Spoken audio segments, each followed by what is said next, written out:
puta.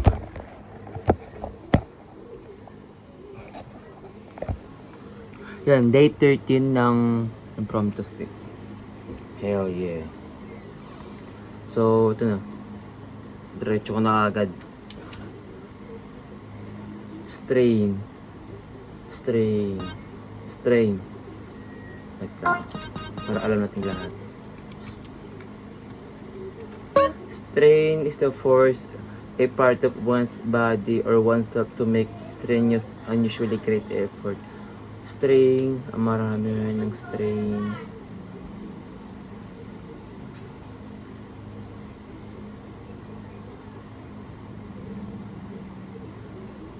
Ayun, strain. Mga ilan lang naman ako nakaramdam ng strain sa muscles ko. Back pa nung active pa ako mag-basketball. Yun, yung calves ko, diba, minsan, sobrang banat ng elbow, diba? Kasi minsan walang warm up, nagkaka-strain ka talaga. Mahirap pag wala kang warm up. Siyempre nung bata ka, lalo naman, ngayon kahit matanda ako, mag-workout ako, tapos parang hindi ako nag-proper warm up, magkakaroon ako ng strain talaga. Yung parang ang tagal mag-recover ng katawan mo. Parang may na-tear na tissue. Parang ganun yung Sino ba yun? Wala. Parang hindi ko lang makita. Basta parang nabanat siya. Ganon. Ano ka ganun yung strain Yung parang excessive na paggamit to the point na nadadamage na yung muscle mo.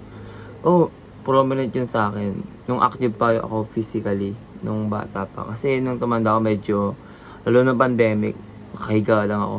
Natuto akong mag-computer talaga sa bahay.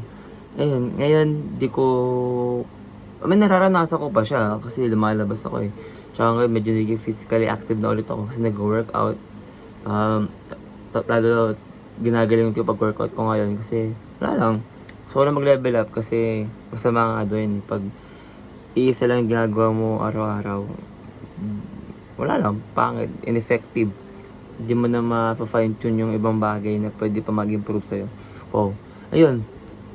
Strain din yung maraming strain. Alam ko may strain din sa sa, strain yung kakanta, yung lalamunan mo, ganun. Marami siya. Siyempre, yun yung din pag excessive na nagamit mo sa isang muscle. Kaya siya nadadamage na siya. Na-strain na rin yung yung lalamunan ko. Kasi ako ng scream. Yung metal scream, yung yan. Siyempre, nung una, di ka marunong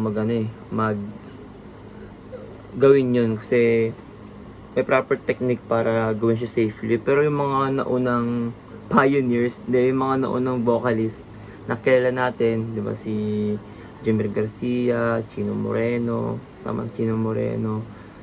saan yung sa Rage Against the Machine, basta yun, yung mga unang nag-try ng mga scream na metal, di sila marunong. Kaya usually, yung mga magagaling na yun, parang sila na yung vocal nila nung tumanda sila. Lalo si Jamir, prominent si Jamir doon.